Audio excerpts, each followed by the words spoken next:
Hi, I'm John Green. I'm Aaron Carroll. And today's the first of two videos where I'll be asking questions that you asked Aaron about healthcare, and he'll be answering them. Looking forward to it.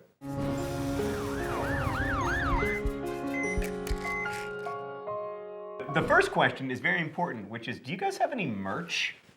We do. Look at this. Posters and mugs. Yeah, so you can get your posters and mugs in the link in the doobly-doo at dftva.com.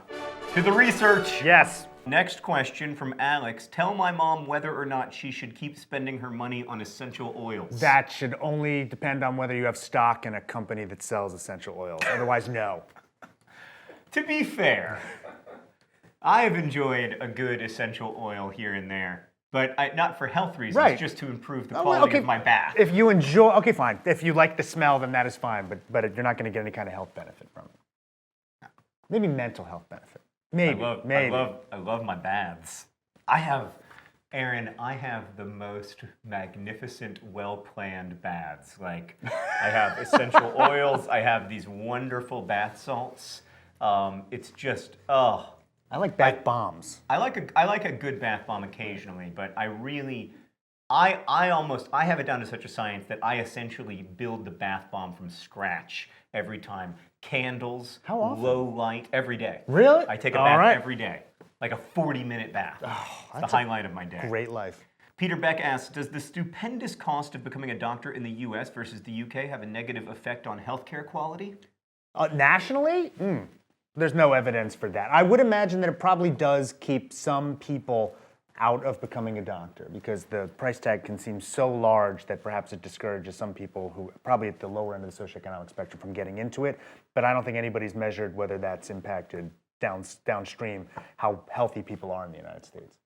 But you would think, just from a macroeconomic perspective, that not having the best, most qualified people become doctors who would negatively impact care, unless doctors are essentially just robots. Or if there are still fewer doctors being produced than there are from the pool of qualified people. And I mean, medical school acceptance levels are so low that there are probably way more qualified people than we do produce doctors. So you'd imagine. If you want the most, it's a question of whether there is such a thing as most qualified physician providing best care versus any qualified physician can provide. That is true as well. Yes, if medical school was cheaper, you imagine we could theoretically have a better pool of people to derive doctors from, but I'm not sure that it makes much of a difference at this point. Is homeopathy just an elaborate placebo?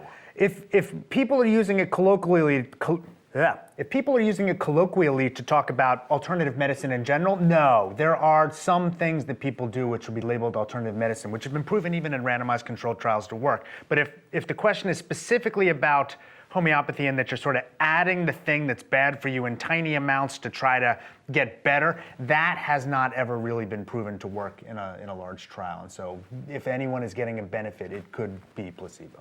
Is there any evidence for using bicycle helmets? Sure. None of it is in randomized control trial. I mean, we're not randomizing kids to wear or not wear a bicycle helmet, letting them have an accident and seeing if they get hurt. But there are large cohort studies which show that wearing a bicycle helmet is significantly associated with a lower risk of head injury. Now, whether that's because the actual helmet is protecting your head or because kids who wear bicycle helmets ride more safely or are more aware of cars, we don't know. But who cares? The act of wearing a bike helmet significantly reduces the risk of head injury. Is a detox necessary? No. I mean, unless you're like a real heroin addict, then maybe, but yeah. Your body is full of organs. Their only jobs are to detox you. Your liver, your kidneys. I mean, when you get a hangover, that's because you've had a toxin in your body, alcohol, but the body knows how to break it down and get it out. You don't need to go on a special diet for that. You may recall that I did a juice fast a couple years ago. You were not terribly supportive of my juice fast. No. And Still not. I will tell you, it was a disaster. I received no benefit. I lost no weight, and all I did was feel terrible, both during the juice fast and when I reintroduced solid food. There you go. Yeah. End of one study. Butter or margarine? Ooh. I think these days probably we'd lean towards butter, especially if the margarine's made with trans fat. Wow. Nina asks, are multivitamins really necessary, and do gummy vitamins work as well as regular ones? So For the vast, vast majority of people, no, multivitamins are not really necessary. They're getting plenty in their diet. That said, as we've talked about before, they're cheap. There's almost no harms. Sure, if you feel like your diet's not good enough, you can eat a multivitamin. And there's no reason to believe that those gummy things are any less worthwhile than regular swallowed vitamins. So no, go ahead with the gummies. Bethany asks, what are the pros and cons of probiotics? Can they actually prevent infection or treat and cure disease? So there haven't been terribly many good studies of probiotics, but there's a decent amount of evidence that they're good for you if you have acute diarrhea or if you have some sort of GI infection and you're trying to get, especially antibiotic-induced diarrhea, probiotics can help. There's some evidence that they could be good for things like kids with eczema or other atopic disease, but for many, many other things, including the treatment of colic, it doesn't look like there's much evidence at all. I have a kid with eczema. There you go. So probiotics could be of some benefit. I will give him some of that kefir that my wife always makes me drink. Just yogurt's fine. Yogurt with active cultures, you're fine. Carrie asks, can sun exposure on one part of the body cause melanoma on another part of the body? Well, it can if it's disease which metastasizes. So in other words, if you get sort of melanoma from an area that has been exposed, theoretically, it can move to another part of your body where it hasn't been exposed. But the primary incident is likely to be where you get the sun exposure. No, that's interesting. Then how do people get like melanoma on on the inside of a toenail or something? Well, because it's not all related to sun exposure. I mean, some people get, but if you look, people are more likely to get melanoma on the limbs where sun is exposed than they are other places, but it can develop anywhere. I'm very afraid of melanoma. Also everything else. This is a great question. What do you think needs to be done to ensure greater price transparency in U.S. healthcare? Like a million things. God, I mean, they're trying to do a better job with that now, but it's just never going to happen in the U.S. healthcare system as it's built this way, because part of the way that private insurance can actually bring down spending is by making negotiated deals with providers for lower rates for their customers, so everyone's getting a different rate. So the idea that we'll have just one universal published rate system is very, very unlikely in the United States as it stands today. But they have it in many countries in Europe. Sure, and there are some states like Maryland which have all payer where they do make those kinds of judgments and make sort of everybody pays the same rate. But the United States writ large doesn't do that at all. Doesn't mean it's impossible, but we're just not building that system. Do we have higher prices as a result of our lack of price transparency than countries with price transparency? We have higher prices, absolutely, than almost any other country, and I'm sure transparency has something to do with that. Also, it's just that everything just costs more in this country. It's a terrible price system. Bad, bad, bad, bad. But on the upside, we get way better health outcomes than those countries in Europe.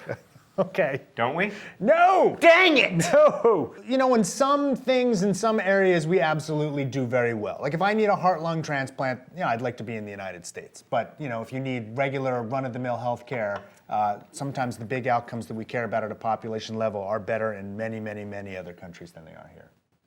All right. We do have a lot of MRIs and CAT scanners. If that's your metric of quality, go USA. We're like number 2. Who doesn't have a single MRI machine? The 90 million people in Ethiopia. That is true. It's amazing. It is. It's just astonishing. Yep. We have like 50 within the city of Indianapolis. There are probably some in our sight line. Right. It's like they're like Starbucks. Yes, exactly. There's one on every There's probably corner. like a roving MRI machine in a van around here somewhere. I don't understand why we don't just fly one over. We don't need to Ethiopia. To Ethiopia. Well, because we can't bill very much for it, probably. That's the problem. The price would be lower. Okay, this is from Troy. I think this is for both of us. What is your biggest health-related challenge, and what are you doing to address it? Mine is probably ulcerative colitis. I have a chronic illness, and so I take medication and I take care of my health, and I go to the doctor, and I do have my regular colonoscopies, and I do everything I'm supposed to do for that. I also have to have regular colonoscopies because of polyps, but probably my biggest health problem is my anxiety disorder. Same thing. I'd rather have my anxiety disorder than you see, but it's just, you treat it like a chronic illness. What do you think is the worst disease that you could have? Kiki asks. That's something I spend a tremendous amount of time thinking about, Kiki, so thank you for your question. See, well, you're helping his anxiety right now, too, so good job. That's a personal thing, too. It's like, because it depends, like worldwide or personal. I would hate any disease which removed my mental faculties and left me perhaps on a slow degenerative loss in that area. I mean, that would be really bad for Like me. Alzheimer's or... Yeah, I think even worse. It's like just the idea that I could, yes, that would be bad. And especially if you were aware of it. Yeah. Well, thanks for the downer, Kiki. We have to stop now for anxiety Now we're in purposes. a dark place. Right. There's a lot of diseases I wouldn't like to have. Thanks for mentioning how many there are. Dystonia, like one of those really weird neurological... But yeah, I think I would be more concerned, I think, about losing my mental than my physical. But if you lose your physical in such a way that you lose the ability to communicate, then, I mean, it does affect...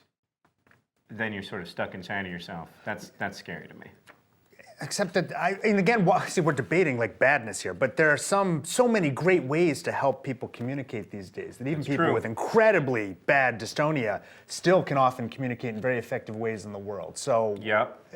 I don't know. I think I'm more afraid of them losing the mental side than the physical side. But they're both bad. They're both bad. What can I, as an individual, do to improve health outcomes and impact health legislation?